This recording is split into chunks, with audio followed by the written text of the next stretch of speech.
चलो ब्रो। आवाज आ रही है मेरी? या हाय विशाल। हाँ हाँ। सो जो जो ज्वाइन कर चुके हैं, so we have two mentors actually. Nikhil Agarwal is All India rank 29 from previous year, and Akshat Jain is All India rank 20 from 2022. तो बस इतना ही लोग को इंट्रोडक्शन देना आता है, बाकी ये लोग खुद ही देंगे जो भी जाएगा। और आपके जो भी क्वेश्चंस है रिगार्डिंग टेस्ट सीरीज वाला जो भी है, या फिर आपके रिविजन के हिसाब से, यू कैन आस्क देम। तो थोड़ा वेट कर ले सबका या एक बार स्टार्ट कर दे मीटिंग। तो अभी दो वेट मिनट कर रुक लेते हैं। जाते हैं। हाँ 2 मिनट रुक जाते हैं।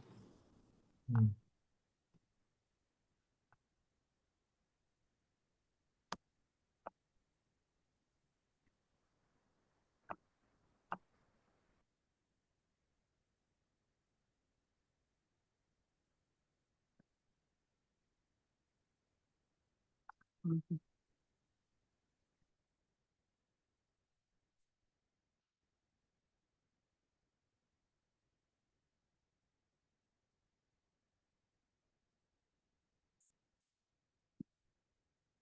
वो कैमरा का थोड़ा इशू है। कोई बात नहीं भाई, कोई बात नहीं। हाँ,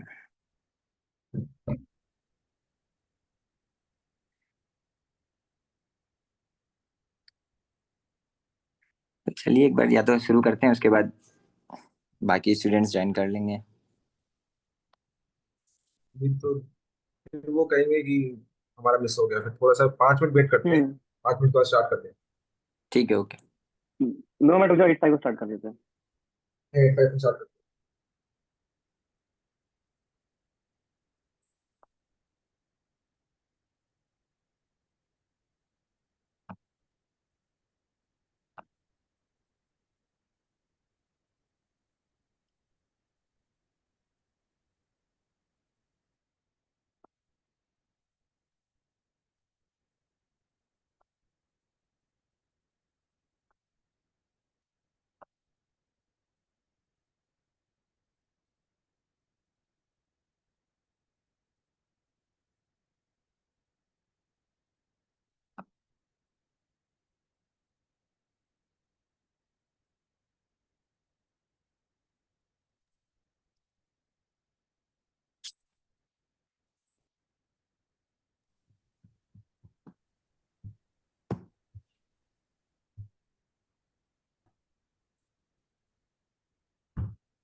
स्टार्ट कर देते हैं क्या?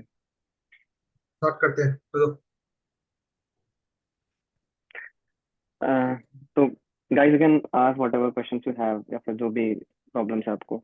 इस, मैं इसमें बिना मैं आप हैंड राइटिंग थोड़ा सही कर लो, बाकी तो और कुछ मुझे लगता नहीं है। नहीं नहीं, मैंने बैंक का ऑडिट का कॉपी चेक किया है एंड हैंडराइटिंग में काफी इम्प्रूवमेंट है। ये ऑडिट में कैसे पढ़ना है, एकदम याद ही नहीं आया, ब्लैंक हो गया पेपर देख के कल। हाँ, मैंने ही तुम्हारा आज ऑडिट का पेपर चेक किया था तो। और भैया उसमें एक एमसीक्यू मतलब 6 वाला आपने रॉन्ग मारा है, वो सही था एक्चुअली। ठीक है, एक बार वो मैं देख लेता हूँ। जी। एमसीक्यू तो तेरा वैसे तो सारा सही था ऑलमोस्ट। जितना भी तुमने लिखा है वो टू द पॉइंट था, कोई जेनरिक पॉइंट्स नहीं था। बाद बाकी जहां बात पॉइंट्स रिमेम्बर करने का, तो ऑडिट एक ऐसा सब्जेक्ट है जहाँ पे आपको मल्टीपल रिवीजन देना पड़ेगा। ऐसा नहीं होगा जैसे बाद बाकी सब्जेक्ट में आप 2 बार रिवीजन कर लोगे तो भी एक बार का सफिशिएंट हो जाता है, लेकिन ऑडिट एक ऐसा सब्जेक्ट है जहाँ नंबर ऑफ रिवीजन बढ़ाना पड़ेगा। क्योंकि ऐसा नहीं हो सकता 2 ही रिवीजन में आप 100% याद कर लो। तो इसलिए आपको ऑडिट को सबसे ज्यादा टाइम देकर के नंबर ऑफ रिविजन 4 टाइम्स या 5 टाइम्स करना होगा, तो आपको जो पॉइंट्स है, वो जो आईसीआई का जो बोल्ड पॉइंट्स रहता है या जो कीवर्ड्स रहता है वो आपको याद होगा, फिर वो आप नोट डाउन करोगे कॉपी में, तो वो ज्यादा बेटर है। अभी तक कितना रिवीजन कर लिया मैं वैसे ऑडिट का? भैया ऑडिट क्लासेस के बाद तो एकदम छोड़ दिया था, अभी ये टेस्ट सीरीज के लिए ये 5 दिन में लेके बैठा था। एक ऑडिट में बहुत लोग ये भी गलती करता है कि एक तो सबसे टफ सब्जेक्ट अगर बाद बाकी 5-6 में देखे तो ऑडिट ही है, तो बहुत लोग इसको क्या करता है, सोचता है कि लास्ट में ही पढ़ेंगे, लास्ट में ही पढ़ेंगे, क्योंकि ये टफ है। जिसके चक्कर में होता है कि एक तो रिवीजन टाइम भी कम मिलता है, नंबर ऑफ रिवीजन भी कम होता है, और फिर लास्ट में वो प्रेशर के कारण हैंडल नहीं हो पाता है। इससे अच्छा जो अपने को सबसे टफ सब्जेक्ट लगता है उसको सबसे पहले ही शुरू करना चाहिए, ताकि आपको आगे जाके एक टाइम स्पेस भी पता चले कि मेरे पास बाद बाकी सब्जेक्ट्स के लिए कितना टाइम बचता है, बाद में उस हिसाब से मैनेज हो जाएगा। लेकिन अगर आप सबसे लास्ट ऑडिट के पास पहुंचते हो तो फिर कुछ बचता नहीं है ज्यादा करने को, तो फिर लास्ट मोमेंट पे ऐसा लगता है कि यार एक ग्रुप दे, 2 ग्रुप दे, फिर वो सब डिसीजन थॉट आने लग जाता है। नहीं मैं ग्रुप तो एक ही दूंगा, बट एमसीक्यू का तो बताइए ना, एमसीक्यू कैसे कहाँ से मतलब, ऐसा लग रहा है डिस्क्रिप्टिव का कोई ठिकाना नहीं है, एटलीस्ट एमसीक्यू में हो सकता है नहीं, तो। हाँ एमसीक्यू में तो आईसीआई का पब्लिश एमसीक्यूज होगा। आई होप टीचर ने भी जो भी। भैया वो सब सॉल्व किया था, फिर नवंबर का एमसीक्यू देखा तो वो तो बहुत ही टफ लगा मेरे को। बेसिकली है ना, आपको कॉन्सेप्ट पे वर्क करना पड़ेगा। जो आपके कॉन्सेप्ट है ना, उस पर वर्क करना पड़ेगा। उसमें आपको ये देखना नहीं है कि आपको कीवर्ड से वो याद करने हैं। बेसिकली आपके कॉन्सेप्ट स्ट्रांग होने चाहिए वहाँ पे। अगर आपके कॉन्सेप्ट स्ट्रांग होंगे तो आप एमसीक्यू अच्छे से परफॉर्म कर पाओगे, और आपके मार्क्स भी अच्छे आएंगे एमसीक्यू में। बेसिकली, और क्योंकि मैं अपना एक्सपीरियंस बताता हूँ। मैंने भी है ना आपकी तरह लास्ट में स्टार्ट किया था, और मेरे है ना सबसे कम मार्क्स जो थे वो ऑडिट में ही थे। 52 मार्क्स थे मेरे ऑडिट में, और मैंने सबसे लास्ट में स्टार्ट किया था। सबसे गलती मेरी ये थी कि मैंने उसको पहले स्टार्ट नहीं किया, और मुझे बहुत डर लगता था ऑडिट से। अगर आप पहले से स्टार्ट कर दोगे ना, तो आपके ऑडिट में काफी अच्छे मार्क्स आएंगे। और ऑडिट को प्रायोरिटी दो, क्योंकि ऑडिट ऐसा एक सब्जेक्ट है जिसमें मल्टीपल रिवीजन चाहिए होती है। बाकी और सब्जेक्ट में ऐसा, जैसे अक्षर ने बोला कि 2-3 रिवीजन में काम बन जाता है। ऑडिट ऐसा सब्जेक्ट इसमें 5 to 6 टाइम रिवीजन चाहिए ही चाहिए आपको। क्वेश्चन मतलब जैसे मैंने क्लास लिया था, उनसे लिया था क्लास शुभम सर से, तो क्वेश्चन बैंक उनका सफिशिएंट है ना? क्वेश्चन बैंक सफिशिएंट है, लेकिन ऐसा नहीं होना चाहिए कि आप एग्जाम डे में बस क्वेश्चन बैंक पढ़ के चले जाओ। मेरे हिसाब से तो जो बुक का पूरा 100% थ्योरी है वही रेफर करके जाओ। हो सकता है कि कोई नया आईसीआई एडिशनल क्वेश्चन पब्लिश कर दे जो आज तक क्वेश्चन बना ही ना हो, तो वो बैकफायर कर जाएगा आपके लिए। उससे अच्छा आप जो मेन बुक है जहाँ पे पूरा थ्योरी मेंशन्ड है वहीं पे आप रेफर करें, वो ज्यादा बेटर रहेगा। भैया उस कैसे होगा उस टाइम पे सारा बुक एक दिन में? देखिए ऐसा बात नहीं है कि कैसे होगा, बाद बाकी लोग भी सिलेबस कंप्लीट कर ही रहे हैं। तो आपको प्रायोरिटी देना है कि कौन सा सब मतलब पढ़ के सभी जाना है, लेकिन किस में कितना टाइम देना है उस हिसाब से मैनेज करना होगा, कि जो आपको लग रहा है कि ज्यादा वेटेज ज्यादा मार्क्स कैरी करता है उसको आप सबसे पहले कवर करें। और बाद बाकी जो आपको लग रहा है कि जहाँ जरूरी भी नहीं है कि चैप्टर से आएगा नहीं आएगा, या जैसे 2-3 सिलेबस चैप्टर्स ऐसे रहते हैं जिसमें से 3 चैप्टर में से एक क्वेश्चन आता है, तो वो सबको आपको लास्ट प्रायोरिटी दे करके बस उसको जैसे स्पीड में बस कवर अप कर लेना है। और दूसरा, आप चाहे तो अगर खुद का हैंड रिटन नोट्स बनाते हो, अगर जैसे मैंने तो ऑडिट का पूरा खुद का ही नोट्स बनाया था, तो मुझे कवर करने में भी टाइम कम लगा और पूरा रिवीजन भी हो गया था। तो अगर आप खुद का नोट्स बनाने में विश्वास रखते हो तो आप वो भी कर सकते हो कि खुद का हैंड रिटन नोट्स या चार्ट्स बना लो, तो पूरा एक चैप्टर को ही अपने कॉपी में बना सकते हो, तो उससे क्या है, रिवीजन टाइम जो आपका है वो बच जाएगा।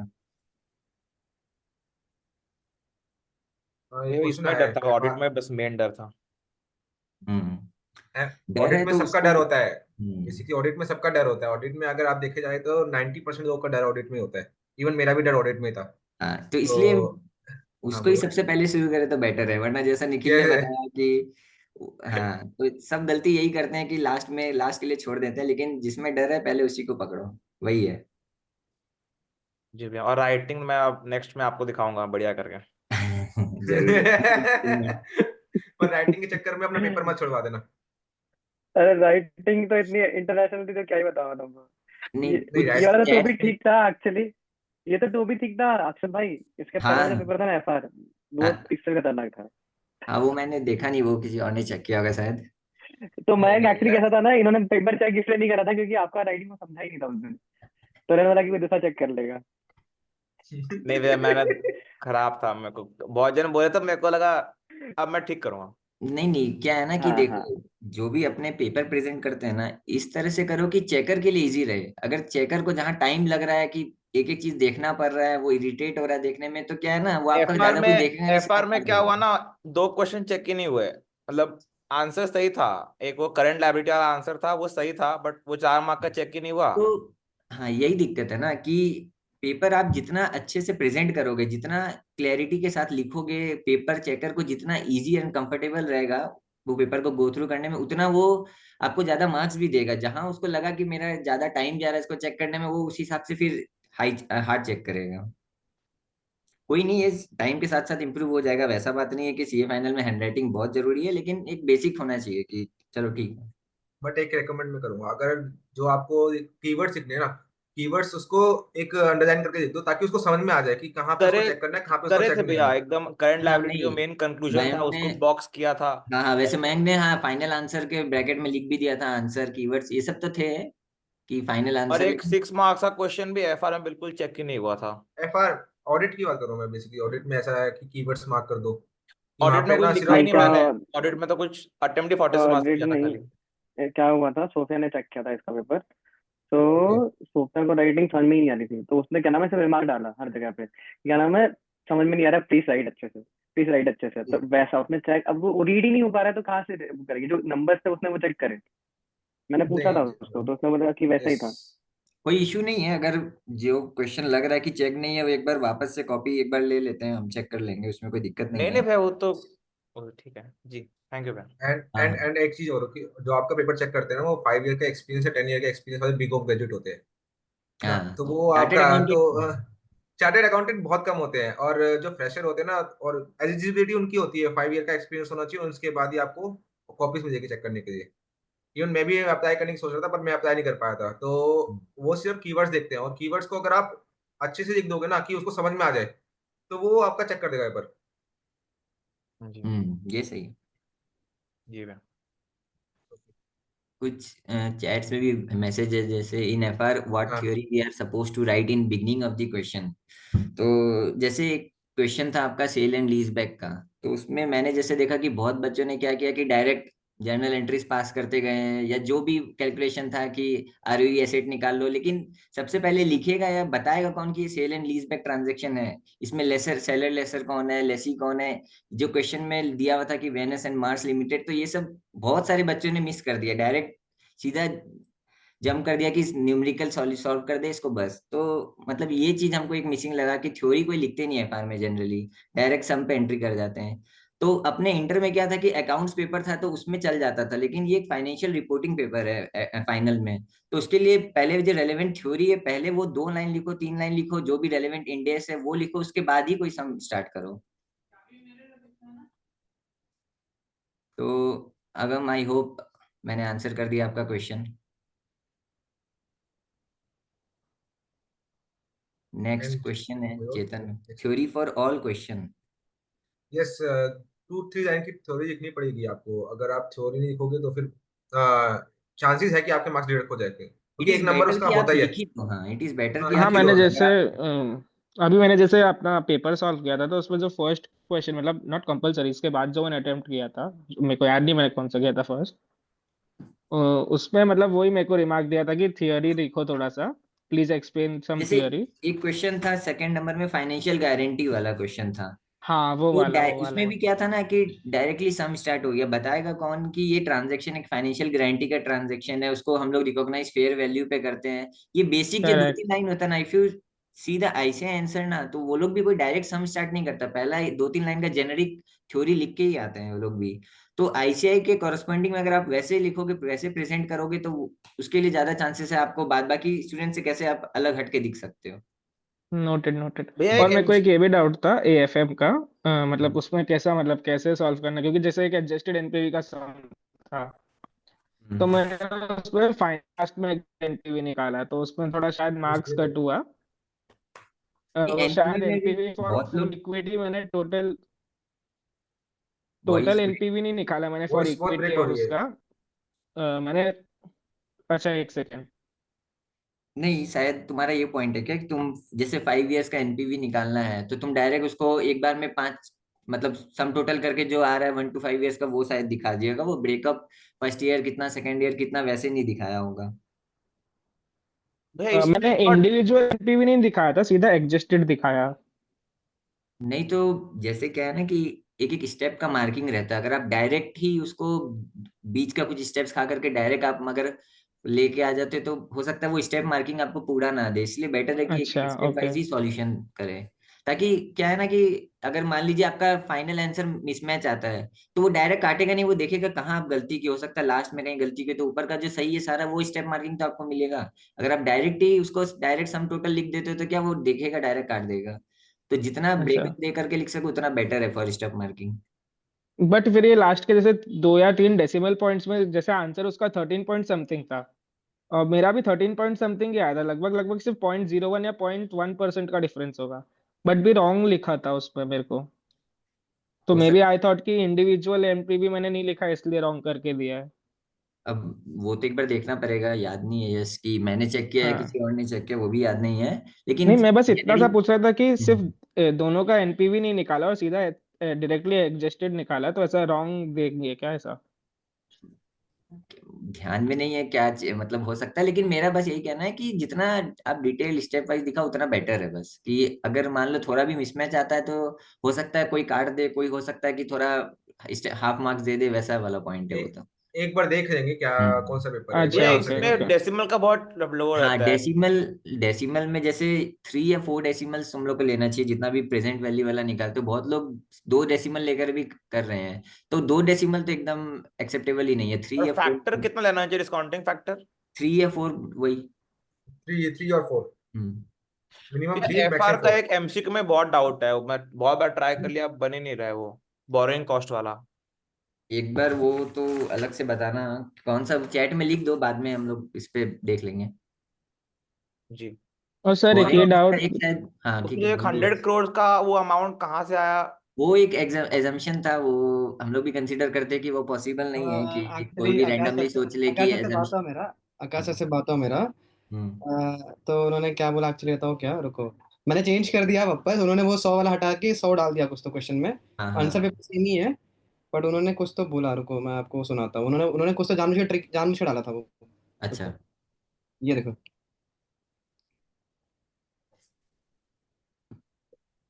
नहीं मैं नहीं बोलता हूँ, मैं सिर्फ बोल देता हूँ क्योंकि ज्यादा जगह उन्होंने बोला कि इसमें दिमाग लगाने का था बच्चे को। मैं एक काम करता हूँ, मैं दूसरा वापस से क्वेश्चन पेपर में चेंज कर देता हूँ, आंसर पेपर सेम ही रहेगा, ऐसा इन्होंने ये बोला था ऑडियो में वैसे। ठीक है, ये थोड़ा सा एम्बिग्विटी था इसमें, बट ठीक है, कोई इसमें ज्यादा इशू नहीं है। वो एक क्वेश्चन में एक लाइन ऐड कर सकते हैं नहीं कि वो 500 जो अमाउंट है वही लेंगे ना, मतलब या 100 या 500 जो भी अमाउंट होगा। हाँ हाँ हाँ हाँ, जितना जनरल बोरोइंग जितना यूज हुआ प्रोजेक्ट के लिए उतना ही लेंगे।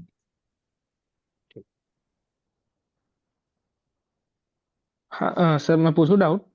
या यस हाँ यस। सर, मैं पूछ रहा था कि एक अभी जैसे ऑडिट का मैंने पेपर आज लिखा, कल मैं लिख नहीं पाया था। तो हम्म मैं सजेस्टेड आंसर से चेक करा था अपलोड करने के बाद। तो जैसे प्रोफेशनल एथिक का सम था ना, मतलब क्वेश्चन था उसमें, मेरे 2 3 क्लॉज थे, 2 7 और जो भी मतलब 8 था, शायद 2 7 8। और मैंने हम्म। 7 8 9 लिख दिया था। तो मतलब उसमें अंदाजन कितना फर्क पड़ जाता है एग्जाम में अगर इतना छोटा गलती हो जाए तो? नहीं इतना कोई फर्क नहीं नहीं पड़ता अगर कंक्लूजन वही है। खाली एक क्लॉज के कारण बस थोड़ा सा अगर वो भी सिर्फ आंसर। एक ही क्लॉज गड़बड़ हुआ है, दो तो बराबर थे। नहीं नहीं, अब मैं एक्चुअली बताता हूँ। वो मैंने आपको बताया ना, रोबोट्स होते हैं, वो चेक करते हैं कि 7 और 8 है ना आपका, तो 9 तो देखेंगे भी नहीं वो, और आपको पूरे नंबर नोट कर देंगे। 9 पे क्रॉस मार के और आपका कंफ्यूजन चेक करेंगे और आपके 7 8 क्रॉस चेक करेंगे, वो आपको पूरा नंबर नोट कर देंगे वो। अच्छा, अगर ओके हाँ, ओके। हाँ आपने अगर 7 लिखा होता और 8 नहीं लिखा होता तब आपके मार्क्स नोट नहीं होती। 7 8 लिख दिया, 9 लिखा, ये आपने एक्स्ट्रा लिख दिया, तो आपको पूरे हाँ, नंबर नोट हो जाएंगे। Okay okay. सेक्शन 21 भी लिख दिया, बस एक एक्स्ट्रा क्लॉज 9 आ गया था आंसर नहीं में। नहीं नहीं नहीं, वो मैटर नहीं करता। वो बस आपने एडिशनली लिखा है तो वो कोई मैटर नहीं करता उस चीज के लिए, वो आपको पूरे नंबर नोट कर देगा। अच्छा, okay okay, thank you. Yes। भैया एफए में थोड़ा थ्योरी में कुछ मतलब थ्योरी का करना है कि नहीं करना है? एफएम में रखना थ्योरी करना तो, पड़ेगा थोड़ा बहुत।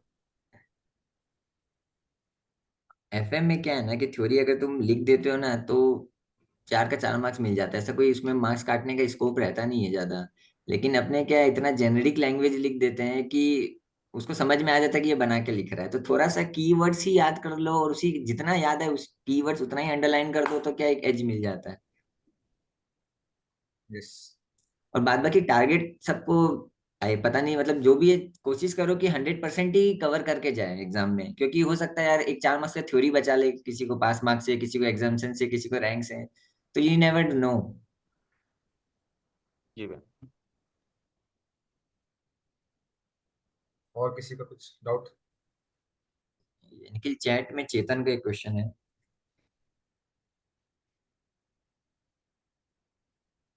तो ऐसे मॉड्यूल भी कवर करना है क्या ऑडिट के लिए? अम, मेरे हिसाब से ऐसे मॉड्यूल अगर उसमें है, अगर आप पूरा सोम सर का मॉड्यूल कर रहे हो तो मेरे हिसाब से करने की जरूरत है नहीं। पर अगर आपको एक बार देखना है तो आप रेफर कर सकते हो, तो और आपको सब कुछ मिलेगा ही। तो अगर आप शुभम सर का मॉड्यूल देख रहे हो और आप उससे पढ़ रहे हो तो आपको सब कुछ मिल जाएगा ऐसे मॉड्यूल में भी। तो ज़्यादा कुछ रेफर करने की जरूरत नहीं है उसमें, मेरे अकॉर्डिंग। और मेरे हिसाब से क्या है ना कि आप मल्टीपल बुक्स को रेफर मत ही करो, क्योंकि ऑडिट का एग्जाम में ऐसे भी इतना टाइम मिलता नहीं है। अगर यस। आप एक ही बुक में स्टिक रहो तो वही बेटर है। ऐसा बहुत लोग क्या करते हैं ना कि 4 महीना एक बुक से पढ़ लिए, लास्ट में फिर बुक ही स्विच कर जाते हैं, तो वो सही नहीं है ऑडिट के लिए। आप एक ही बुक से पढ़ो, और अगर उसमें आपको लग रहा है कि एक दो थ्योरी मिसिंग है या कुछ एलिमेंट मिसिंग है तो उसी में इनकॉर्पोरेट कर दो, उसी को आप फाइनल बुक बना दो, लेकिन बुक इतना स्विच मत करो, ऑडिट में इतना टाइम मिलता नहीं है एग्जाम के टाइम में। और ये भी देखा है मैंने, बहुत सारे लोग क्या करते हैं ऑडिट में है ना, कभी किसी की बुक देते हैं, कभी किसी की बुक रेफर करते हैं। तो इसमें क्या होता है, वो कंफ्यूज हो जाते हैं और एट लास्ट क्या होता है कि पास भी नहीं हो पाते। तो एक ही बुक पे ट्रस्ट करो और वो एक ही बुक से पढ़ो और आराम से पास हो जाओगे, उसमें कोई प्रॉब्लम नहीं है, क्योंकि सभी बुक में एक जैसा लिखा हुआ है। बट आपको एक बुक पे ट्रस्ट करना पड़ेगा, जब एक बुक पे ट्रस्ट करोगे तो आप उससे पास हो जाओगे आराम से।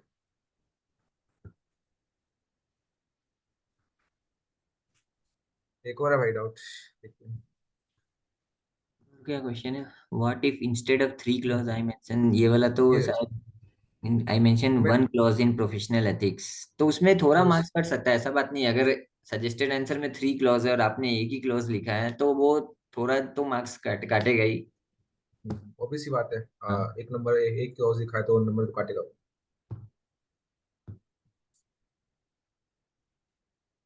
मेरा ये एफआर फाइनेंशियल रिपोर्टिंग में एक और ऑब्जर्वेशन था कि बहुत बच्चों ने क्या किया कि सम पूरा सही बनाया है, लेकिन जो वर्किंग नोट्स दिखाना होता है वो सही से नहीं दिखाया है। कि वर्किंग नोट्स का भी एक सेपरेट मार्क्स रहता है। जैसे पहला क्वेश्चन था कंसोलिडेटेड बैलेंस शीट बनाने वाला, तो उसमें बहुत लोगों ने बैलेंस शीट में ही ब्रैकेट में बस प्लस माइनस करके फाइनल लिख दिया है। लेकिन जहां आप बैलेंस शीट बनाते हो वहां पे आपका वर्किंग नोट्स होना चाहिए, और नोट्स टू अकाउंट्स ये भी एक इंपॉर्टेंट पार्ट है जहां पे आप बैलेंस शीट बनाते हो। तो बहुत बच्चों ने नोट्स टू अकाउंट्स भी बनाया नहीं है, तो उसकी वजह से बहुत लोगों के मार्क्स कटे हैं। तो एफआर में ये अपने को एक इम्पोर्टेंट ध्यान रखना है कि आप जब भी कुछ बना रहे हो तो उसका वर्किंग नोट साथ में वहीं पे डाल दो, क्योंकि वो एक मार्क कैरी करता है। और दूसरा एक और ऑब्जर्वेशन था कि जैसे एक बैलेंस शीट वाला जो क्वेश्चन था उसमें किसी ने क्या किया, साइड वाइज बैलेंस शीट बनाया कि एक बीच में वर्टिकल हॉरिजॉन्टल वर्टिकल लाइन खींचा, यहाँ ऐसे कि यहाँ तो ये सब मतलब सीए फाइनल स्टूडेंट से एक्सपेक्ट नहीं कर सकते। एक बैलेंस शीट का जो फॉर्मेट रहता है वो तो एटलीस्ट आपको आना ही चाहिए।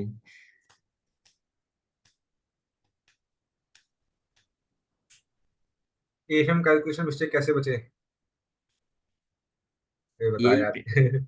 कैलकुलेशन मिस्टेक से जितना आप रिटर्न प्रैक्टिस करोगे सम्स का, उतना ही बेटर है कि आपका वर्किंग कैलकुलेशन फास्ट होगा। और सिली मिस्टेक से, और सिली मिस्टेक आप एक बार थोड़ा सा क्वेश्चन सॉल्व हो जाने के बाद उसको एक बार मतलब गो थ्रू भी कर लो कि सब ठीक से लिखे कि नहीं लिखे। वरना क्या होता है ना कि जैसे एक क्वेश्चन ऐसा एफएम तो चलो ठीक है, और एफआर का एक क्वेश्चन था जिसमें अपने को वो लाइबिलिटी एंड इक्विटी स्प्लिट करना था। उसमें एक 6 लाख का लाइबिलिटी का वैल्यू था जिसको प्रेजेंट वैल्यू करके कंपोनेंट में सेग्रीगेट करना था, तो किसी ने 6 लाख की जगह 5 लाख ले लिया।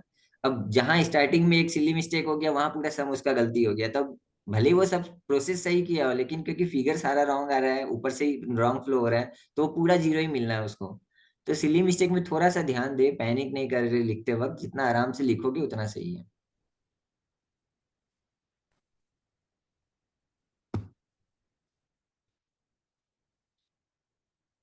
ये 2 मिनट में आए, 2 मिनट।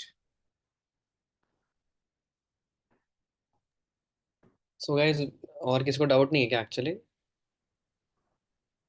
किसी को कुछ पूछना हो, कैसे रिवीजन क्या करना है, कोई इंडिविजुअल सब्जेक्ट स्पेसिफिक सब्जेक्ट में डाउट हो, यस। चैट में पिंग कर यस। सकता है या अनम्यूट करके बोल सकता है।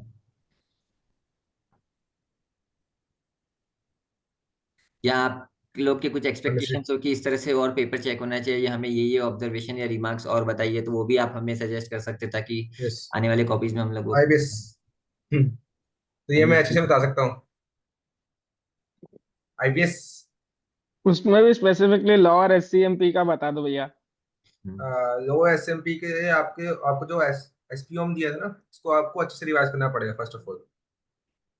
एसपीओम को आपको लाइटली नहीं लेना चाहिए, क्योंकि उसमें क्या होता है कि कई कई बच्चे क्या करते हैं, एसपीएम को बहुत लाइटली दे देते हैं और 3 घंटे या 4 घंटे पढ़ के निकल चले जाते हैं। और एसपी लास्ट में जब हम आईपीएस पढ़ने जाते हैं ना, हमें कॉन्सेप्ट तो पता नहीं होते, और हम वहीं पे पेपर मतलब वही एग्जाम में ढूंढते रह जाते हैं, हमें पता भी नहीं होता कि कहाँ पे पर्टिकुलरली जो एससीएमपी का क्वेश्चन है और आपका ये जो लॉ का क्वेश्चन है वो कहाँ पे मिलेगा। क्योंकि लॉ में कॉन्सेप्ट होना जरूरी है, आपके कॉन्सेप्ट की रिवीजन होना जरूरी है। जो भी लॉ के प्रोविजन आपको याद होने चाहिए, या तो याद होने चाहिए, एक आपको पता होना चाहिए कहाँ पे प्रेजेंट होगा ये। अगर आप सिर्फ एसपीएम के पढ़ के जा रहे हैं कि हाँ भाई एसपीएम निकालना है सिर्फ, वो आपका मोटिव नहीं होना चाहिए। आपका मोटिव ये भी होना चाहिए कि आपको आईबीएस के लिए भी थोड़ा सा अच्छे से पढ़ना पड़ेगा, वरना आप क्लियर नहीं कर पाओगे इस चीज को, क्योंकि आपको वहां पे ढूंढते रह जाओगे, आपको मिलेगा भी नहीं आंसर। ये चीज मैंने की थी मेरे। बट हाँ, बोलो बोलो। भैया एसपीएम तो हो गया, और वो ऐसे ही हुआ था कि उसके लिए पढ़ के उस टाइम पे, वो तो मतलब 1 साल पहले हो गया था जून में। तो ओके, अभी अभी क्या करूँ उसके लिए, वो पूछ रहा था। तब तो मॉड्यूल्स भी नहीं आया था अच्छा। एसपीओएम का। ओके। तो अभी के लिए मैं आपको ये कहूंगा कि ये किसी की रिवीजन वीडियो देख लो, या तो क्योंकि आपके पास आइडिया लग जाएगा कि बेसिकली है क्या प्रोविजन के अंदर। आपको ये बस आइडिया चाहिए, बस आइडिया वहाँ पे आपको मिल जाएगा, तो आप वहाँ पे देख सकते हो। अगर आपके पास आइडिया नहीं है ना, तो आप वहाँ पे ढूंढ भी नहीं पाओगे, वहाँ पे आप बस ढूंढते रह जाओगे। तो एक रिवीजन वीडियो देख लो, किसी की भी आप रिवीजन वीडियो देख लो जो भी आपको अच्छी लगे, लो की और कोच की। और वहाँ पे जाके बस आपको देखना है कि आपको जो पढ़ा है वो वहाँ पे अवेलेबल है कि नहीं है, बस इतना देखना है आपको। ठीक है भैया, ठीक है, थैंक यू। अनुश्री का कुछ क्वेश्चन है? Yes yes, Anushka question. Sir मेरा मल्टीपल अटेम्प्ट्स है, तो एफआर और ऑडिट में मेरा स्कोर 35-34 ऐसा है। तो एमसीक्यू में मुझे 10-12 मार्क्स आते हैं, तो मैं कैसे इसको कर लूँ एमसीक्यूज का? एमसीक्यूज का बेसिकली तो देखो, जितना तुम प्रैक्टिस करोगी उतना ही बेटर है कि केस बेस्ड, खास करके केस बेस्ड एमसीक्यूज ज्यादा सॉल्व करो। एमसीक्यू में स्ट्रेंथ तो जितना तुम नंबर ऑफ क्वेश्चन सॉल्व करोगी उसी से स्ट्रेंथ बढ़ेगा। हाँ, तो अभी मैंने क्लासेस लिए ना बीबी वर्चुअल से, तो उनका है अलग से एमसीक्यू बुकलेट, वही एक प्रैक्टिस कर लूँ तो सफिशिएंट है, आप हाँ, बोल वो रहे? सफिशिएंट है। हाँ, है ना? ठीक है, थोड़े थैंक से यू। कॉन्सेप्ट थोड़े से बहुत कॉन्सेप्ट भी बहुत। स्ट्रॉन्ग रखो। हाँ। अगर कौन आपके सी? कॉन्सेप्ट स्ट्रॉन्ग नहीं हो, हाँ, कॉन्सेप्ट स्ट्रॉन्ग एट द नहीं एंड, होगे तो आप बोलो बोलो बोलो, अच्छा एट द बोलो। एंड हाँ एमसीक्यू में एक क्वेश्चन ही बनाया हुआ है जो कि बस एमसीक्यू फॉर्म में है, जो पहले समझ लो 5 मार्क्स बस, का आता था, वो अब हाँ है वही कॉन्सेप्चुअल आपका। अगर हाँ कहीं मिसमैच है तब तो एमसीक्यू भी सॉल्व नहीं होगा। हाँ कॉन्सेप्ट क्लैरिटी रखो, लेकिन हाँ, सब्जेक्ट्स का अंडरस्टैंडिंग, हाँ। लेकिन एक सेपरेट प्रैक्टिस भी करो एमसीक्यू का। कि बहुत लोग क्या करता है ना कि कॉन्सेप्ट कॉन्सेप्ट रखता है, लेकिन वो 5 मार्क्स के सम जैसा जो स्ट्रक्चर होता है उसी पैटर्न में सॉल्व करता है, एमसीक्यू के लिए सेपरेटली टाइम नहीं देता है। तो इसकी हाँ वजह से एग्जाम में उस तरह से ब्रेन मतलब थॉट प्रोसेस आता नहीं है कि केस को कैसे पढ़ना है, फिर एक एक क्वेश्चन देखना है। तो उस तरह से भी आप एक सेपरेट प्रैक्टिस कर लो तो वो बेटर है। हाँ, वैसे मेरा ग्रुप 2 ऑलरेडी क्लियर्ड है, तो तभी एमसीक्यू के लिए मैंने कुछ अलग से प्रैक्टिस नहीं की थी, सब्जेक्ट का ही हाँ। अंडरस्टैंडिंग है, ऐसे ही मेरा अप्रोच था। पर इसमें मेरा अभी 2 अटेम्प्ट से वैसे ही हो गया, 35-36 मेरा स्कोर है एफआर और ऑडिट। और एमसीक्यू में ऐसा मतलब लो स्कोर है, तो ये 2 सब्जेक्ट के लिए प्रॉब्लम। हाँ एमसीक्यू में होता क्या है ना, केस इतना बड़ा, एक पेज जितना केस दिखता है, तो वो ब्रेन को उस तरह का ट्रेनिंग ही नहीं मिलता है कि वो पूरा केस पढ़ सके। वहां पेशेंस लूज कर जाते हैं या फिगर्स को कंसंट्रेशन नहीं हो पाता है। इसलिए आप पहले से वो कंसंट्रेशन लाओगे पूरा केस देखने में, तब एग्जाम में क्या होगा, क्लिक जल्दी करेगा। हाँ, और अगर मैंने स्टार्टिंग में ही एमसीक्यूज मतलब अटेम्प्ट किया तो ठीक है ना? ऐसा भी बोलते हैं ना कि आप 2 क्वेश्चन के बाद करो, ऐसा बोल रहे हैं। तो मैं स्टार्टिंग में ही करती हूँ एमसीक्यू, तो ठीक है ना वैसा? इससे पहले तुम स्टार्ट। हमेशा स्टार्टिंग में करती थी क्या? हाँ, मैं स्टार्टिंग में ही एमसीक्यू अटेम्प्ट करती हूँ। ये मतलब केस टू केस डिफर मेरे कर सकता है, बट बेसिकली क्या होता है ना कि सबसे पहले सारा जो 70 मार्क्स का पेपर है वो सॉल्व कर लो जितना टाइम लग रहा है। राइट। लास्ट हाँ का आधा घंटा 45 मिनट जो बचता है वो एमसीक्यू में करो। एमसीक्यू में क्या होता है ना कि आपको अगर नहीं बन रहा है तो भी आप कुछ तुक्का मार के भी आ सकते हो, पेपर छूटेगा नहीं। लेकिन आप पहले एमसीक्यू में टाइम दे दोगे ना, हो सकता है वो आप लिबर्टी लेकर के टाइम ज्यादा ले लो और आपका कोई 5 मार्क्स 10 मार्क्स का क्वेश्चन छूट जाए जो आपको आता भी था। तो वहां उससे अच्छा है। और एमसीक्यू में आपका स्टेप मार्किंग भी नहीं है, अगर आप गलत किए तो डायरेक्ट कट गया। लेकिन वो सब हाँ क्वेश्चंस में क्या होता है, स्टेप मार्किंग रहता है। तो 70 मार्क्स का पहले आप गणित में लाओ, उसको पहले सॉल्व करो, उसके बाद रिमेनिंग 30 मार्क्स एमसीक्यू में शिफ्ट करो एग्जाम के टाइम पे। तो हाँ तो पहले डिस्क्रिप्टिव पे और हाँ, फिर पहले डिस्क्रिप्टिव ही करो हमेशा, कोई भी पेपर हो। ठीक है, थैंक यू सर। हाँ भाई ऑब्जर्वेशन भेजनी पड़ेगी, आया कि ऑब्जर्वेशन जो भी आपके पेपर की है वो आपको सेंड कर, अगर आपको मिलती है तो आप टेलीग्राम ग्रुप पे सेंड कर दो, जो कॉमन ऑब्जर्वेशन है। हाँ, वो अपने कर सकते हैं कि ठीक है। तो लेकिन वो है ना कि जैसे बहुत लोग क्या होता है कि पेपर जरूरी नहीं है कि जिस टाइम शेड्यूल है उसी टाइम देते, कुछ लोग बाद में भी देते थे। कॉमन प्लेटफॉर्म में शेयर करना ये थोड़ा सा वो हो जाता है कि अक्षत तो भाई उसके लिए काम, तो जैसा बोलो। बेसिक जो आपने बोला हाँ था ना, हाँ ये जैसे फॉर हाँ। एग्जांपल रिमार्क्स में कि डेसिमल वाला जो ऑप्शन है, डेसिमल वाला जो एक पॉइंट है कि आप ट्राई करो जब अपेयर कर रहे हो तो वो डेसिमल देख के जाओ। फिर अगर कोई और 2-3 पॉइंट है तो हम्म। 4-5 पॉइंट ऐसा बना के दे दो ना, तो अगर जिसने नहीं भी अपेयर करा है तो उसको पहले से पता रहेगा कि हमको ऐसा करना है, तो जिसने नहीं दिया वो हाँ आगे देख ठीक है, वो लेगा। भी कर सकते। ठीक है, तो हम लोग सब जितने भी कॉपी चेक कर रहे हैं अपना एक पॉइंट्स क्यूमुलेटिव कर करके एक वैसे ही नोट डाउन करके उसको एक फाइनल फॉर्म में ले आते हैं। नेक्स्ट भाई। जब अब्दुल का क्वेश्चन देख लो एक बार। एक yes, while revising for the audit subject should be right and revise, because I have also got advice that instead of writing I can read each concept 2 to 3 times during revision. ये case to case differ करता है basically. आपको अगर 2-3 times read करने के बाद याद हो रहा है और आपके माइंड में बैठ रहा है तो इट्स गुड कि अगर आपको राइट करने की जरूरत, रिटन प्रैक्टिस की जरूरत नहीं है। बट आपको 2-3 टाइम्स रीड करने के बाद भी याद नहीं हो रहा तो रिटन प्रैक्टिस इज मस्ट, कि आपको रिटन प्रैक्टिस करनी पड़ेगी। और रिटन प्रैक्टिस के बाद आपको उसको पढ़ना पड़ेगा, आपको याद हो जाएगा उसके बाद, उसमें कोई प्रॉब्लम नहीं है इस चीज़ की बात। केस टू केस डिफर करेगा। बाकी तुम पूछ दे हाँ, भाई। या आप अपना पास्ट भी देख सकते हो कि जैसे आप इंटर करके आए हो, आपका क्या स्ट्रेंथ है, आप थ्योरी पेपर लिखते थे या मल्टीपल रिवीजन ज्यादा करते थे तो आपको याद हो जाता था। और इसी स्ट्रेंथ पे खेलो। कोई और अगर मान लो किसी को लिख के रिटेन हो रहा है पॉइंट्स, किसी को याद मतलब ऐसे रीड करके रिटेन हो जा रहा है, तो वो केस टू केस डिफर करता है, इसलिए आप अपना स्ट्रेंथ को बैक करो। यस, जो आपको लगता है कि अगर आपको मतलब रीडिंग से आपको याद हो रहा है तो आप रीडिंग पे जाओ, और अगर आपको राइटिंग से लगता है तो आप राइटिंग पे जाओ। और जैसे राइटिंग में जैसे मैंने बताया कि कोई कुछ लोग हो सकता है कि नोट्स बना ले अपना, तो वो भी एक तरह से राइटिंग ही हो गया थ्योरी का, कि अपना सेपरेट नोट बना लो, चार्ट्स बना लो, तो उससे भी रिटेन होता है पॉइंट्स। यस। भैया एक उस पर था वेबसाइट में कि 50 एमसीक्यूज मिलेगा, तो वो अभी मिलेगा कि टेस्ट के बाद मिलेगा? कौन सा सब्जेक्ट का? नहीं नहीं, सबका सबका। अच्छा। हाँ, दे वो विशाल। एक्चुअली अभी लिया नहीं है मैंने किसी भी फैकल्टी से राइट नाउ। मोस्ट प्रोबेबली मैं वो मार्च मिड के बाद डालूंगा वैसे। वो सबके साथ है तो वो सब में जाने वाला वैसा है। वो तो एक्चुअली कैसा रहेगा, टाइमर बेस्ड होगा एक्चुअली। ये जैसा टेस्ट वाला होता है वैसा नहीं रहेगा। वो जो बीबी वोजल्स प्रेप एप्लीकेशन है ना, वो आप लोग डाउनलोड कर लेना। उसमें प्रॉपर टाइमर के साथ टेस्ट चालू करूंगा मैं उसमें। तो 50 अगर मैं डाल मतलब 50 के आसपास या फिर उससे ज़्यादा भी हो सकता है, डिपेंड करता है कितना फैकल्टी देता है मेरे को। ईच और सब्जेक्ट 50 विशाल, या मिक्स करके 50? एच ही 50 बोल दिया है मैंने तो भाई। अच्छा। तो देखो अभी अभी मांगना बाकी है मेरे से। लिया लिया लिया तो है नहीं, मैंने खुद से बोल तो दिया है। तो हम्म। Let's see. वैसा इसलिए जानबूझ के बोलना पड़ा था कि 50 नहीं पता, बट जितना 50 से ज्यादा भी हो सकता है, क्या पता। मैं बोल दूंगा कि ना मैं हर एक टॉपिक के ऊपर अगर वो टॉप टॉप 5-5 ऐसा निकाल के दे दे तो वैसा कुछ वैसा हो सकता है वैसा। एक ठीक। क्वेश्चन आया है, तो मैं बताता हूँ उसका आंसर। तो अगर आप किसी सब्जेक्ट में कंफर्टेबल हो ना तो उसको कॉम्प्रोमाइज मत करो रिवीजन में, क्योंकि वो आपका एग्जामिशन जा सकता है और आपका पूरा जो ग्रुप है वो सेव कर सकता है। तो उसमें कॉम्प्रोमाइज मत करो, क्योंकि अगर आप कॉम्प्रोमाइज करके तो आपको लास्ट में आके ऐसा होगा कि आपको वो याद ही नहीं रहेगा। और याद नहीं रहेगा तो चांसेस है कि आपकी उसमें एग्जामिशन भी रुक जाए। तो ये मैं प्रेफर करूंगा कि आप उसमें कॉम्प्रोमाइज मत करो। कि मेरा एक एक्सपीरियंस भी है, मेरे एक दोस्त का एक्सपीरियंस है कि उसको आईडीटी बहुत अच्छे से आता था। एक टाइम पे आईडीटी उसको बहुत अच्छे से आता था, पर उसने क्या किया, आईडीटी 3 to 4 मंथ्स के लिए छोड़ दिया। और उसके बाद जब उसने दोबारा उठाया तो उसको कुछ भी याद नहीं रहा। तो लास्ट टाइम पे उसकी सबसे कम मार्क्स उसके आईडीटी में आए थे। तो ये मत करो कि आप किसी सब्जेक्ट में कंफर्टेबल हो तो उसकी रिवीजन छोड़ दो, उसकी रिवीजन आपको करनी पड़ेगी। पर आपकी उसकी रिवीजन जो मल्टीपल टाइम है उसके कम कर सकते हो, बट आपको करनी पड़ेगी उसकी। हाँ, वही है कि वेटेज सबको इक्वल दो, लेकिन हो सकता है कि टाइम टफ वाले सब्जेक्ट को थोड़ा ज्यादा दो, जो आप जिसमें आप कंफर्टेबल है उसको कम दो, लेकिन सबको स्ट्रेंथ लेवल पे एक ही समान लेकर के आना। Yes yes, right.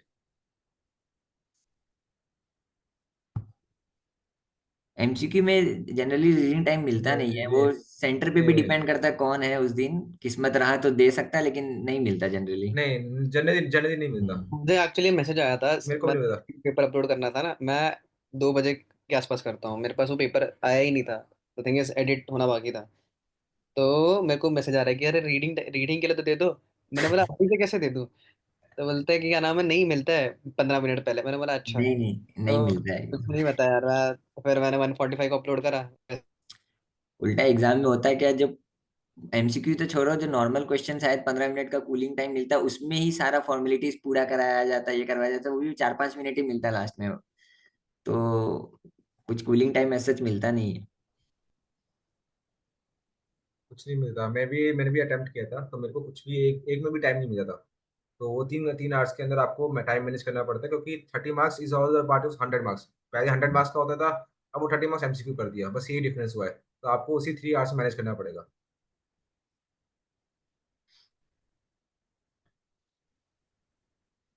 ये तो हरीश ऐसा का कुछ। डाउट देख लो, हरीश को। यस।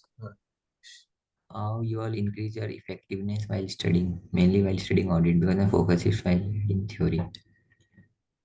अगर फोकस का इश्यू है ना ये हरीश, तो आप ऑडिट को थोड़ा सा खुद से लिख करके ही याद करने का कोशिश करो, क्योंकि लिखते वक्त अपना कंसंट्रेशन ज्यादा रहता है, और कोई चीज को रीड करते हो ना तो दिमाग में कुछ और बैक ऑफ द माइंड चलते रहता है, या लैक ऑफ फोकस, कभी ध्यान इधर उधर भटक जाता है। लेकिन आप उसको लिख के याद करने का कोशिश करोगे तो आपका फोकस भी रहेगा, और जब आप उस चैप्टर को वापस रिवाइज करोगे तो बुक से जो रिवाइज करोगे उसमें जितना टाइम लगना है, और खुद का जो कॉपी में लिख के याद करोगे उसमें टाइम लगना है, उसमें गैप रहेगा। तो वहां पर टाइम सेविंग भी होगा और फोकस भी ज्यादा आएगा। मैं अपना बताता हूँ, प्राणायाम करो सुबह सुबह। मेडिटेशन और प्राणायाम बहुत जरूरी है। अरे सीए फाइनल वाले बच्चों के पास टाइम कहाँ है पढ़ना है नहीं उन्हें। नहीं, अरे नहीं, होना चाहिए यार। एक एक हैबिट होनी चाहिए, प्राणायाम या योगा, क्योंकि मैं करता था। मेरा भाई कंसंट्रेशन भी सुबह से इतना। शाम तक पोर्शन रिवाइज नहीं खत्म हो रहा है यार, जो जिसका टारगेट है। सुबह उठ के नहीं, तो हाँ। प्राणायाम हो पंद्रह गया तो हो गया। तो 15 मिनट इस की आपके 15 मिनट दे सकते हो ना, ऐसा कोई वो कि 15 मिनट की मतलब अगर आप उस चीज को इफेक्टिवली यूटिलाइज कर सकते हो ना, 15 मिनट को अगर आप मेडिटेशन में यूज करोगे तो आपका पूरा दिन बहुत इफेक्टिवली यूटिलाइज होगा। मैं ये मानता हूँ, बाकी आपके ऊपर डिपेंड करता है। क्योंकि अगर आप शिवम सर के भी वो देखोगे, शिवम सर ने बोला कि अगर आप सुबह उठ के कुछ मेडिटेशन वगैरह भी करना चाहिए, कि एक आपका एक इफेक्टिवली, अगर आप वो अपने माइंड को इफेक्टिवली यूज करना चाहते हो तो एक मेडिटेशन एक बिग रोल प्ले करता है आपके उसके लिए। Are headaches normal during study leave?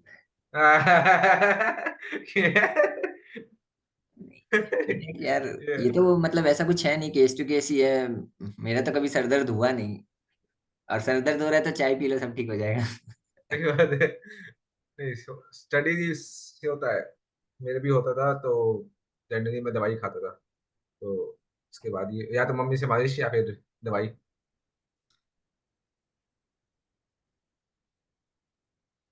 कभी हेडेक हो रहा है तो माइंड फ्रेश करने के लिए जो आपको अच्छा लगे वो कर लो, 5 मिनट 10 मिनट, यस उसमें कोई इतना यस नहीं है। यस क्योंकि होता क्या यस। है ना, बच्चे लोग 4 महीना में शुरू का 1-2 महीना इतना पढ़ लेते हैं कि जब एग्जाम आ रहा होता है तब उब जाते हैं पढ़ाई से, और फिर उस टाइम इतना फोकस ही नहीं आ पाता, लगता है कि एग्जॉस्ट हो गए हैं अब। तो इससे अच्छा आप वो 4 महीना को प्लान्ड वे में धीरे धीरे करके पढ़ो, आराम से पढ़ो, उतना कुछ नहीं है, टाइम मिलता है अदर एक्टिविटीज करने का भी। हाँ, तो वही चीज मैंने बताया ना कि मेडिटेशन करोगे सुबह सुबह तो इट्स गुड फॉर यू, कि आपका एक माइंड भी फ्रेश रहेगा और आप इफेक्टिवली यूटिलाइज भी कर सकते हो पूरे डे को। How to manage time in FR and AFM? नहीं, ये कि question solving is better do by own और कोई लेक्चर पे करे। क्या डू चीज? By own. Question question solving is better to do by own या कोई लेक्चर पे करे। अगर आपको उस क्वेश्चन को समझ नहीं आ रहा कि how to solve that question, then you can refer the lecture. But मैं रेफर ये करूंगा कि आपको खुद ही सॉल्व करना चाहिए, खुद ही एक बार देखो, खुद ही समझो, उसके बाद खुद ही सॉल्व करो। हाँ, खुद का थोड़ा सा 5 मिनट उसको ज्यादा मतलब खुद का देखना और सोचना, वो रिटेन भी रहेगा आपको कि इस तरह यस से हम यहाँ गलती कर रहे थे लेकिन ऐसा था, तो वो क्लिक जल्दी करेगा आपको। वो कोई लेक्चर देख लोगे तो एग्जाम में वो रिकॉल करना बड़ा टफ हो जाता है। यस। सौरभ का एक क्वेश्चन है, how to manage time in FR and AFM. तो जितना भी, जैसे ये अपना एग्जाम का पेपर था 3 घंटा का, तो मैंने क्या किया था, उसको स्प्लिट कर लिया था कि जैसे पहला 1 घंटा में मेरा टारगेट रहता था कि मैं 35 मार्क्स तक का अटेम्प्ट करूं। फिर दूसरे घंटे में मेरा एम रहता था कि 35 मार्क्स का, तो 2 घंटे में 70 मार्क्स के आसपास का हो जाता था, एंड बैलेंस फिर 30 मार्क्स 1 घंटा मिलता था। तो उस हिसाब से आप प्लान कर सकते हो कि 1 घंटा में देखा मैंने कितने मार्क्स का सॉल्व किया है। अगर आपको लग रहा है कि आप पीछे जा रहे हैं तो थोड़ा स्पीड अप कर सकते हो, और आपको लग रहा है कि नहीं स्मूथली चल रहा है, मेरे टारगेट के हिसाब से मैंने 35 मार्क्स का सॉल्व कर लिया है, तो उस तरह से है ये। बहुत लोग क्या होता है ना कि 2.5 घंटा पेपर सॉल्व कर लेता है, लास्ट में देखता है अरे आधा घंटा बचा और 40 मार्क्स का पेपर बचा है, 50 मार्क्स का बचा है। तो डायरेक्ट उतना लास्ट मोमेंट तक मत रखो देखने के लिए, आप स्प्लिट कर दो इसको 3 इक्वल पार्ट्स में, 1-1 घंटा 1-1 घंटा करके, तो मैनेज हो जैसे जाएगा। हाँ, हर 10 मार्क्स को आप ब्रेक कर दो, जैसे 100 मार्क्स में 10 मार्क्स को ब्रेक कर दो, और उस 10 मार्क्स के हिसाब से आपको ये डिसाइड करो कि इस 10 मार्क्स को मैं कितने टाइम में कर सकता हूँ। तो मेरा ये क्या था कि मैं हर मार्क्स को 1.5 मिनट्स देता था नॉर्मली, हर मार्क्स को 1.5 मिनट्स देता था, तो मेरा 2.5 घंटे में नॉर्मली हो ही जाता, कभी कभार नहीं होता था, नॉर्मली हो जाता 2.5 घंटे के अंदर अंदर। जब पेपर बहुत जल्दी होता था तो it's impossible for me to do the working with in 1.5 और 2.5 आवर्स, बट जनरली मेरा हो जाता था। तो जनरली आप ये क्या करो कि 1.5 मिनट्स दो हर एक मार्क्स के लिए, तो आपका शुरू से आपको ये देखना पड़ेगा कि 1.5 मिनट्स जा रहे हैं या फिर इससे ज़्यादा जा रहा है। तो आप ये पूरा जो पेपर है वो आपको कंप्लीट कर सकते हो, इसमें कोई आपको दिक्कत नहीं आएगी, बस आपको ब्रेक करना पड़ेगा हर एक मार्क्स को, तो आप कंप्लीट कर सकते हो। ऐसे जनरली ऐसे कई क्वेश्चन भी होंगे जो आपके 1.8 या 2 मिनट्स भी जा रहे हैं, बट ऐसे क्वेश्चन कई भी होंगे जो आपका 1 मिनट या 30 सेकंड भी लेके जा रहे हैं, तो आपको ऐसी इफेक्टिवली यूटिलाइज करना है। और मेरे हिसाब से टारगेट भी यही रखना चाहिए कि 100 मार्क्स का अपने अटेम्प्ट करके आए। बहुत लोग बोलते हैं कि यस। 70 मार्क्स का अटेम्प्ट करेंगे लेकिन क्वालिटी नहीं नहीं नहीं नहीं। करेंगे, लेकिन वो फायदा नहीं है, सीए में सही में नहीं है। आप 100 मार्क्स का अटेम्प्ट करिए और आप देखेंगे तो आपको ज्यादा ही मार्क्स आएगा बाद बाकी लोगों से। यस, मैंने भी 100 मार्क्स का अटेम्प्ट किया था ऑडिट में, तभी आया 52, वरना तो मेरे को नहीं था कि आएंगे भी 80। और किसी का डाउट कुछ?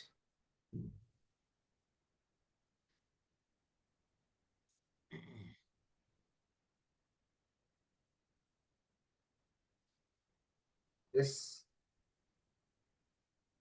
तो if no one has doubt तो फिर अपन खत्म कर देंगे, ऐसा किसी का अगर कुछ और रिकमेंडेशन है कि पेपर चेकिंग में, तो वो बता सकते हैं यस। कि अब जैसा है अभी ठीक है। या ऑब्जर्वेशन या फिर आपने देखा हो हम्म। कि हमें और कुछ ऐड करना चाहिए कोई और जिसका रिकमेंडेशन? कुछ ग्रीवांसेस है कि कोई आंसर मिस हो गया हो या कुछ सही था रॉन्ग कर दिया, तो वो एक बार या तो विशाल को बता दे, तो फिर उस हिसाब से विशाल हम लोग को बता देगा, तो हम लोग उस हिसाब से उसको वापस चेक कर लेंगे। राइट। हम्म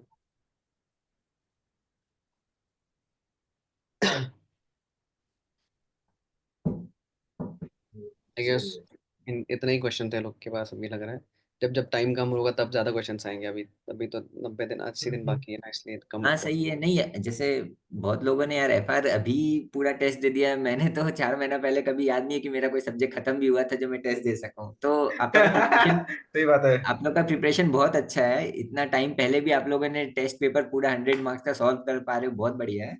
इसी तरह बस लगे रहो। यस।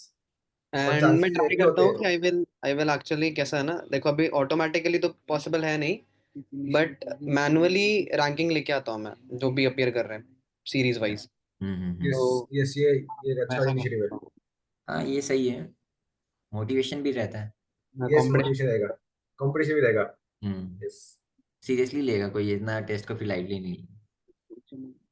अरे लेकिन सर उसके लिए आपको एक डेट रखना पड़ेगा ना, क्योंकि शेड्यूल तो बहुत लोग फॉलो नहीं कर रहे हाँ दे दूंगा डेट, यश दे दूंगा दे दूंगा।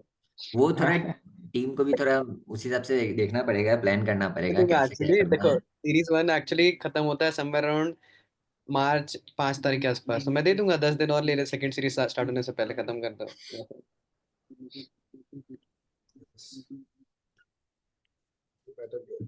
और सर ऐसा कोई मतलब टेक्निकल सर विशाल सर से पूछ रहा था कि मेरे को डीटी से पहले एक्चुअली आईडीटी का देना था, तो वो मैं नहीं दे सकता ना, ऐसा मतलब कोई ऑप्शन नहीं है क्या? पेपर तो उसी दिन अपलोड होगा ना, तो आपके हिसाब से जब भी देना आपको, वैसा कुछ नहीं है। आईडीटी का पेपर नहीं वैसे मतलब डीटी पड़ा के हुआ है। पेपर, मतलब उस दिन के पेपर के पहले ऐसे 4-5 दिन में अभी तो नहीं दे पाऊंगा ना, वैसा कोई ऑप्शन नहीं है ना?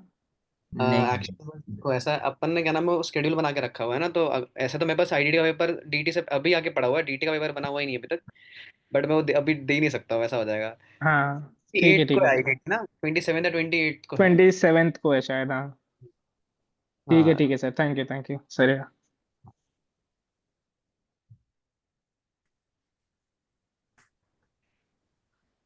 और किसी का कुछ?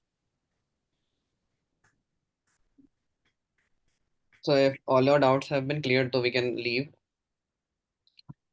थैंक यू भैया। Thank you everyone. Thank you भैया, thank No, you. no, no, no. Thank No. you, everyone. चलो, thank you Vishal, thank you Nikhil, bye bye. Thank you, भाई. Thank you, Vishnu. Okay.